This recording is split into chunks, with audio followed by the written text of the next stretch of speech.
Di pembelajaran modul 2 itu kita akan saya mempelajari mengenai budaya disiplin positif, nilai-nilai kebijakan universal.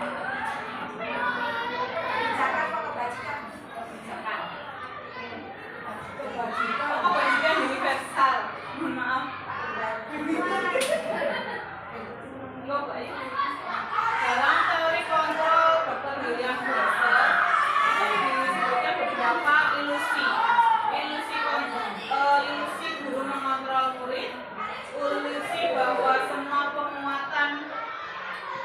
ilusi bahwa semua penguatan positif efektif dan bermanfaat, ilusi bahwa kritik dan membuat orang merasa bersalah dapat menguatkan karakter, ilusi bahwa orang-orang dewasa memiliki hak untuk memaksa.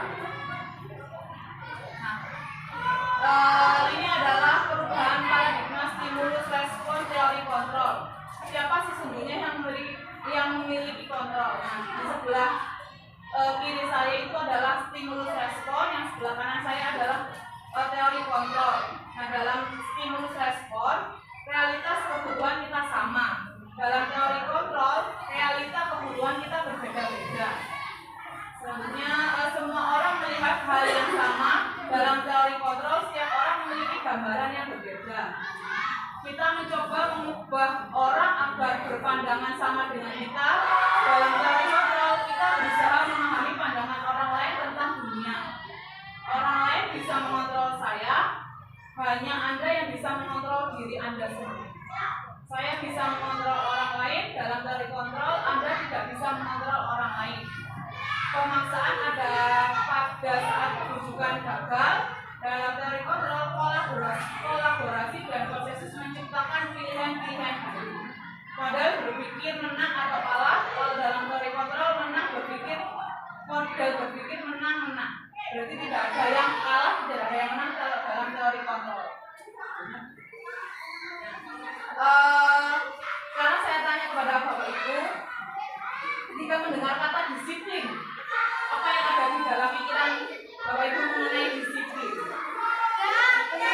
Tepat waktu, tertib. Oke, selanjutnya coba kita lihat lagi pengertian dari kata disiplin maknanya. Disiplin berasal dari bahasa Latin disiplina yang artinya belajar.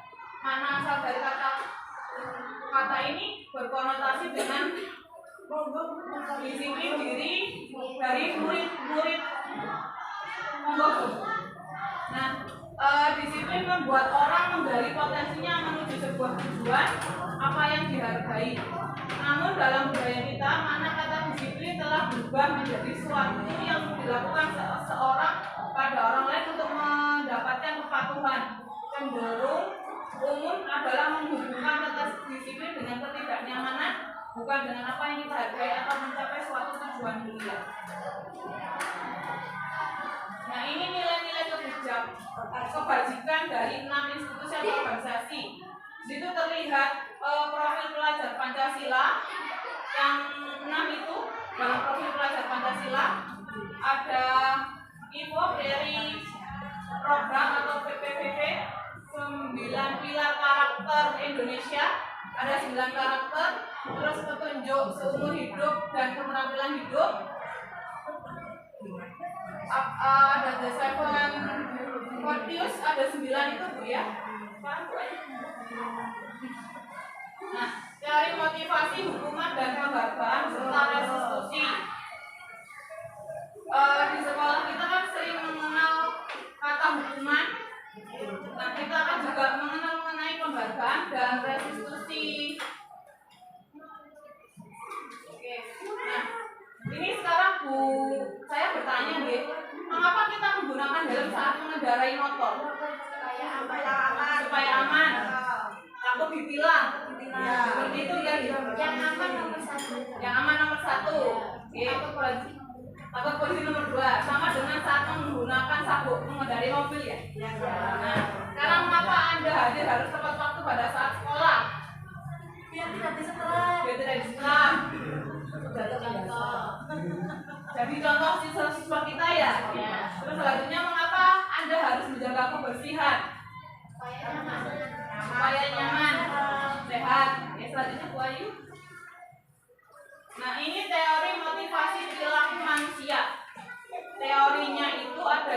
dari motivasi eksternal, ada yang motivasi internal, tujuan dari disiplin positif. Dan motivasi eksternal itu untuk menghindari ketidaknyamanan atau hukuman. Apa yang akan terjadi apabila saya tidak melakukannya, itu dari motivasi eksternal kita. Siswa-siswa kita kan biasanya agar saya tidak dihukum, saya tak tertib, saya tak mengerjakan PR. Seperti itu adalah motivasi eksternal. Terus untuk mendapatkan imbalan dari orang lain, institusi, apa yang akan saya dapatkan apabila saya melakukannya. Siswa kita juga seperti itu. Oh, saya tak mendapat nilai 100 biar dapat pujian dari Bu Sofi, atau dapat pujian dari guru yang lainnya, seperti itu. Atau biar mendapat juara kelas. Itu adalah motivasi eksternal kita. Sedangkan motivasi internal, tujuan disiplin positif, untuk menghargai diri sendiri. Saya akan menjadi orang seperti ini apabila saya melakukannya. Nah, motivasi internal ini yang harus kita tanamkan kepada anak-anak agar mereka tidak merasa terbebani dengan peraturan-peraturan yang kita canangkan di kelas atau di peraturan-peraturan yang ada di kelas kita. Nah, ini ada pertanyaan pematik, ada antara perbedaan hukuman, konsekuensi, dan restitusi. Apakah ibu-ibu bisa menyebutkan perbedaannya, hukuman, konsekuensi, dan restitusi? Kalau hukuman itu yang bagaimana, konsekuensi itu bagaimana, dan restitusi itu bagaimana? Hukuman itu pasti. Konsekuensi melalui pihak kedua. Kalau restitusi kejadian. Jika restitusi, saya akan mengenalkan yang mengenai restitusi nanti, untuk Bu Ayu. Nah, ini perbedaan antara hukuman dan konsekuensi. Jika hukuman, sesuatu yang menyakitkan yang harus terjadi. Siswa kita kalau mendapat hukuman, dia akan merasa tersakiti dirinya, entah itu hatinya atau dalam fisiknya juga. Jika konsekuensi itu sesuatu yang harus terjadi, membuat anak sakit itu kalau hukuman, entah fisik maupun hatinya untuk jangka waktu yang lama. Jika konsekuensi membuat anak merasa tidak nyaman dalam jangka waktu dekat. Anak membenci kedisiplinan, anak menghargai kedisiplinan. Itu kalau kita menerapkan konsekuensi, bedanya dengan hukuman. Jika hukuman itu paksaan, jika konsekuensi itu stimulus tanggapan. Nah, yang kalau hukuman mendorong anak menyakiti dirinya sendiri, mendorong anak agar mudah menyesuaikan diri, konsep diri yang buruk, konsep diri yang baik itu dalam konsekuensi. Dalam hukuman, anak belajar untuk menyembunyikan kesalahannya. Dalam anak menyembunyikan kesalahannya ini, anak-anak itu biasanya berbohong. Pada saat tidak mengerjakan PR, mereka akan bilang, saya sudah mengerjakan PR, Bu. Padahal belum mengerjakan. Nah, itu adalah mereka takut hanya kepada hukuman. Nah, jika kita melakukan konsekuensi, anak belajar untuk mematuhi peraturan. Nah, jika hukuman, anak itu akan merasa marah, merasa bersalah, dipermalukan, merasa tidak dihargai. Kalau di konsekuensi, kehilangan hak, tidak dibuat nyaman, diasingkan untuk sementara waktu. Ada time out-nya kalau konsekuensi. Nah, ini contoh dari hukuman dan konsekuensi yang biasanya saya lakukan sih di kelas. Contoh hukuman, mencatat 100 kali di dalam buku. Kalimat saya tidak akan terlambat lagi karena terlambat ke sekolah. Itu termasuk hukuman. Hukuman itu maksudnya tidak ada kaitannya gitu loh. Anak terlambat disuruh mencatat, kan tidak ada kaitannya antara terlambat sama untuk mencatat 100 kali. Terus lari mengelilingi lapangan basket 2 kali karena terlambat hadir di sekolah. Sama juga, anak-anak merasa tersakiti, anak-anak merasa minder atau dipermalukan juga jika kita melakukan hukuman. Kemudian kalau bisa jangan, karena akan menyakiti hati anak dan pikiran anak dalam jangka waktu yang lama. Kalau ingin tidak menyakiti anak untuk jangka waktu yang lama, kita bisa melakukan konsekuensinya, perjanjian di awal kelas gitu, perjanjian di awal pembelajaran. Itu contohnya, menggantikan kertas teman yang telah dicoret-coret. Nah, itu konsekuensinya konsekuensinya anak jika mereka melakukan coret-coret di kertas temannya atau menyobekkan buku temannya, konsekuensinya harus entah itu diganti atau itu diisolasi kembali. Terus membersihkan tumpahan air di meja tulis karena tersenggol pada saat belajar. Nah, itu kan konsekuensi itu tindakan yang harus dilakukan setelah melakukan kesalahan. Nah, jika hukuman itu tidak ada kaitannya mengenai tindakan anak, terus hukumannya nggak nyambung gitu.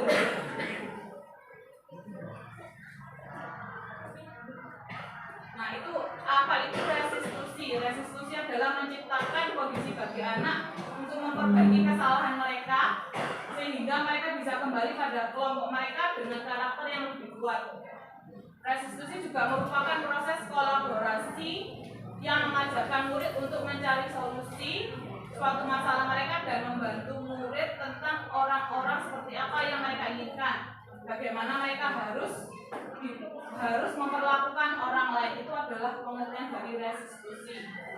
Nah, ini dia ada identitas gagal dan ada identitas sukses. Nah, identitas gagal itu adalah semua hukuman yang kita lakukan itu kita akan memberikan efek negatif kepada anak-anak. Ya, seperti konsekuensi sama restitusi itu adalah disiplin, tapi kalau di konsekuensi kita identitasnya menjadi netral. Anak-anak tidak akan merasa lebih tersakiti lagi. Kalau di restitusi, anak itu akan paham tindakan apa yang dia lakukan. Oh, ini salah, oh ini benar. Nah, kalau dalam hukuman, pikiran anak itu akan menjadi lebih minder, tidak percaya diri. Nah, saya juga belajar di sini bagaimana mengurangi hukuman terhadap anak-anak agar anak-anak itu tidak merasa saya kok selalu salah, saya kok selalu dihukum. Kita sama-sama belajar. Nah, kalau semua ada anak terlambat, kita harus menanyakan gitu, enggak langsung mengejas. Oh, anak ini terlambat karena bangunnya kesiangan, bisa seperti itu. Nanti kita bertanya jawab dengan siswanya. Baik. Nah, ini dihukum oleh penghargaan, pengaruh jangka pendek dan jangka panjang. Penghargaan menghukum, penghargaan mengurangi ketepatan, penghargaan tidak efektif, penghargaan merusak hubungan, penghargaan mematikan kreativitas, penghargaan mengurangi motivasi intrinsik.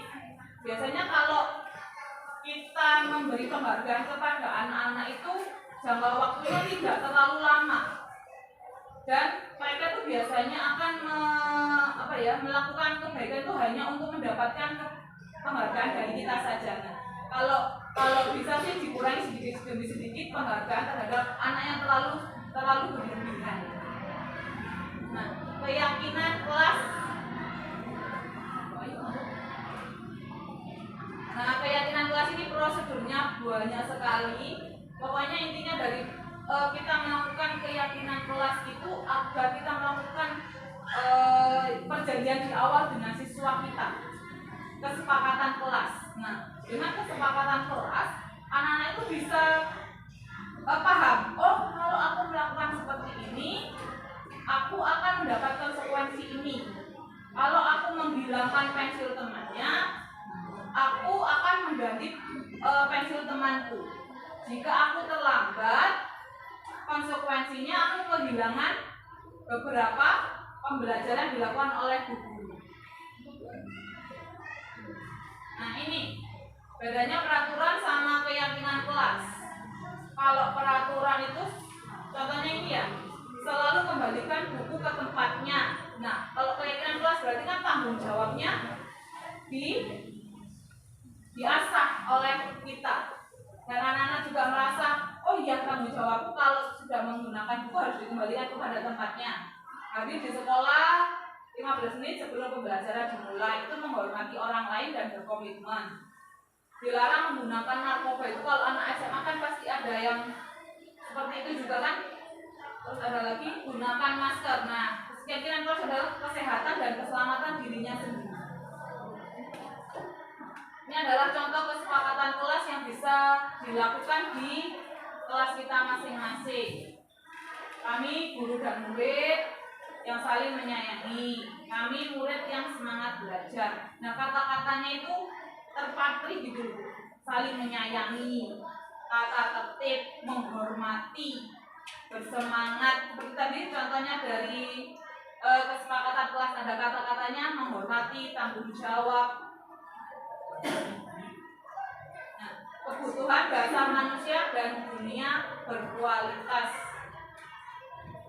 Nah, ini kebutuhan dasar manusia: cinta dan kasih sayang, penguasaan, kesenangan dan kebebasan. Itu empat kebutuhan manusia. Nah, 5 posisi kontrol. Nah, ini 5 posisi kontrol kita sebagai guru. Coba kita sebagai guru itu yang mana? Yang pertama itu guru penghukum, guru membuat rasa bersalah, guru sebagai teman, guru sebagai pengawas, guru sebagai manajer. Nah, kalau guru sebagai penghukum, tindakannya itu memarahi, mengkritik, menyakiti, melakukan tindakan kekerasan. Terus kalau guru yang membuat rasa bersalah, mendiamkan, menceramahi, membuat rasa bersalah. Jika guru sebagai teman, tindakannya adalah membuat pemakluman. Guru sebagai pengawas itu mencatat atau memantau. Jika guru sebagai manajer, bertanya dan membuat kesepakatan. Kalau kita sebagai guru itu kalau bisa kita sebagai manajernya. Iya, bertanya dan membuat kesepakatan. Terus kalau perkataannya apa sebenarnya harapanmu? Apa yang bisa kita lakukan untuk memperbaiki? Disiplin dalam diri dan motivasi intrinsik. Nah, yang kita tanamkan dalam guru sebagai manajer adalah motivasi intrinsik siswa kita yang kita tonjolkan, bukan dari motivasi ekstrinsik, pokoknya bukan dari motivasi ekstrinsiknya. Nah, ini dia 5 posisi kontrol. Kalau yang dalam identitas gagal itu penghukum dan membuat rasa bersalah. Kalau dalam identitas berhasil dan sukses itu kita sebagai teman, pemantau dan manajer. Lebih baik lagi atau lebih luar biasa lagi kalau kita guru sebagai manajer. Kita bisa mengontrol anak-anak sehingga keyakinan dalam diri mereka itu tumbuh. Ini ada suatu pertanyaan-pertanyaan dan ini contohnya. Contohnya guru sebagai apa? Saya kecewa sekali dengan kamu. Berarti kita membuat rasa bersalah kita kepada siswa. Kamu tidak pernah benar melakukannya. Nah, berarti kita menghukum siswa. Ayolah lakukan demi ibu bapak. Itu kita sebagai teman. Kalau sebagai teman itu berarti kita memposisikan diri kita sebagai siswanya. Berarti kita memaklumi tindakan siswa. Sebagai pemantau, apakah kamu mendapatkan stiker bintang hari ini? Nah, kalau kita biasanya di kelas ada yang memberikan hadiah bintang-bintang seperti itu, berarti kita sebagai pemantau, seorang guru sebagai pemantau. Nah, sebagai manajer, bagaimana kamu bisa menyelesaikan masalah ini? Maksudnya ini adalah kalau siswa kita terlibat suatu masalah, kita ajak mereka bicara. Betul, biar mereka menemukan jawaban sendiri atau mereka menemukan saya harus bagaimana kalau kita sebagai manajer. Nah, sebagai penghukum, kamu selalu yang paling terakhir. Berarti kita ngejar siswa kita atau memberikan rasa trauma kepada siswa kita. Nah, ini ada segitiga restitusi. Di dalam segitiga restitusi itu kita harus menstabilkan identitas siswa kita, harus menanyakan keyakinan dan memvalidasi tindakan yang salah. Nah, menstabilisasikan identitas itu berarti kita menanyakan ke siswa kita siapa kita, bagaimana kita, terus validasi tindakan yang salah. Nah, kalau validasi tindakan yang salah ini kita tidak boleh kamu harus salah. Kita kepada siswa itu seperti ini. Bu guru juga manusia, Bu guru juga pernah merasa bersalah. Berarti kita ajak mereka itu untuk komunikasi biar saya ini berarti tindakan saya ini salah, berarti saya harus seperti ini, agar seperti itu. Nah, menanyakan keyakinan. Nah, keyakinan kelas yang sudah kita tuliskan itu kita tanyakan lagi sehingga tertanam dalam diri anak-anak kita. Terima kasih.